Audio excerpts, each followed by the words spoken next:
நான் வந்து full and full government ஸ்கூலில் தான் படித்தேன். இப்போ உங்களுக்கு கிடைச்ச வசதிகள், அதாவது அட்மாஸ்பியர், அந்த வசதி வாய்ப்புகள்லாம் நான் பண்ணுறப்போ என்னோட கிராமத்தில் எதுவுமே கிடையாது. நான் ட்ரைனிங் பண்ணுறது வெறும் காலில் தான் ட்ரைனிங் பண்ணியிருக்கேன். அது ஒரு 3-4 இயர்ஸாக வெறும் காலில் தான் ட்ரைனிங் பண்ணியிருக்கேன். ஸோ நான் அந்த மாதிரி சூழ்நிலையிலிருந்து வந்திருக்கேன். சாப்பாட்டுக்கே வழி இல்லாமல் ரேஷன் அரிசி சாப்பாடு மட்டும்தான் சாப்பிட்ருக்கோம். ஒரு நல்ல ட்ரெஸ் போட முடியாமல் ஸ்கூலுக்கு நிறையா வாட்டி கிழிஞ்ச ட்ரெஸ் போட்டு போயிருக்கேன்.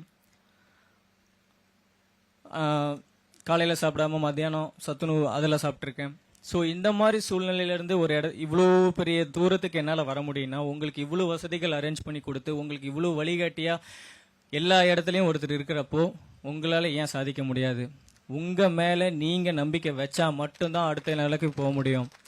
அதாவது நீ எந்த ஸ்போர்ட்ஸ்னாலும் தேர்ந்தெடுத்துக்கோ, எந்த துறையினாலும் தேர்ந்தெடுத்துக்கோ, அதுக்கு நீ உண்மையாக உழைக்கிறியா அப்படின்னு நீ உனக்குள்ள கேள்வி கேட்டுக்கோ. நீ எனக்காகவோ இல்லை மற்றவங்களுக்காகவோ பேரண்ட்ஸ்க்காகவோ நீ பண்ணுறது எந்த விதத்துலையும் நீ பண்ணுற வெளியே வந்து சோஷியல் மீடியாக்காகவோ இல்லை எதுக்காகவோ நீ பண்ணுற விஷயம் வெளியே காட்டுறது வந்து அது நீ ஒன்றையே ஏமாற்றிக்கிற மாதிரி. அதாவது ஒரு துறையை தேர்ந்தெடுத்தினா அது உண்மையாக 100% லவ் பண்ணி அந்த விஷயத்தை நீ சக்ஸஸ் பண்ணாதான் அது அந்த இடத்துக்கு போக முடியும். ஸ்போர்ட்ஸ் பொறுத்த வரைக்கும் எடுத்தோடனே ஈஸியாக கிடச்சிட்டா அதோட வேல்யூவே கிடையாது. அப்படி கிடைக்கவும் கிடைக்காது. நீங்கள் எவ்வளோ நீங்கள் அது மேலே லவ் வச்சுருக்கீங்க, உண்மையாக இருக்கீங்க, ஒரு துறையை தேர்ந்தெடுத்து அது எவ்வளோ லவ் பண்ணி அந்த இடத்துக்கு போகிற வரைக்கும் நீங்கள் நிறைய ஸ்ட்ரகிள் கண்டிப்பாக சந்திச்சுக்கணும். நான் இங்கேருந்து சேலத்தை தாண்டி நான் போனதில்லை. என்னோட கிரிக்கெட் வந்து எல்லாரும் சின்ன வயசுலேருந்து ஆரம்பிச்சிருப்பான்னு சொல்லுவாங்க. நான் கிரிக்கெட் பால் ஆரம்பித்ததே 20 வயசில் தான். என்னோட கெரியர் வந்து 20 வயசில் தான் கிரிக்கெட்டே ஸ்டார்ட் ஆச்சு. நான் எந்த கோச்சிங்கும் போனதில்லை. இன்னி வரைக்கும் எனக்கு எந்த கோச்சும் கிடையாது. ஏன்னா எனக்கு தெரிஞ்ச ஒரே விளையாட்டு கிரிக்கெட் தான். நான் அது மேலே அவ்வளோ லவ் வச்சுருந்ததுனால தான் இவ்வளோ தூரம் வந்திருக்க முடியுது.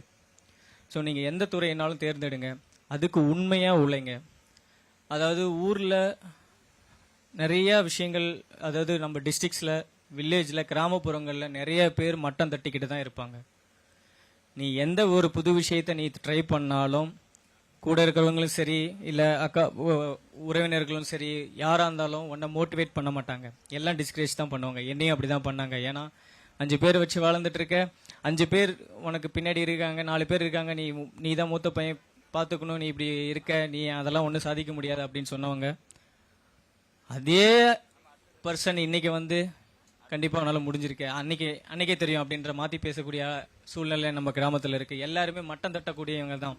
யாருமே நீ ஜெயிச்சுட்டு வந்தா அது வேற மாதிரி இருக்கும், நீ தோத்தினா அது வேற மாதிரி இருக்கும். தோக்கிறது வந்து நீ நிறைய லைஃப்ல கத்துக்க வேண்டிய விஷயங்கள் நிறைய வரும்.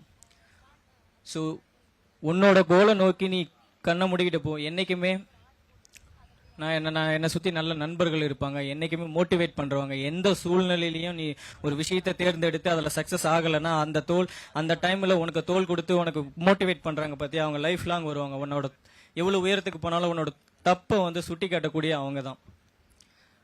அதனால் கடினமாக உழைங்க. 1,26,00,000 மனங்களை வென்ற தந்தி டிவி யூடியூப் சேனல். தவிர்க்க முடியாத தம்ப்நெயில்ஸ், கலக்கலான கான்டென்ட்ஸ். நீங்களும் இந்த குடும்பத்தில் இணைய இப்பவே சப்ஸ்கிரைப் பண்ணுங்க. அசுரபலம் கொண்ட எங்கள் டிஜிட்டல் கரங்களில் உங்கள் விளம்பரங்களை சேர்க்க வாட்ஸ்அப் பண்ணுங்க. 8939888838. Email advttv@dttv.in.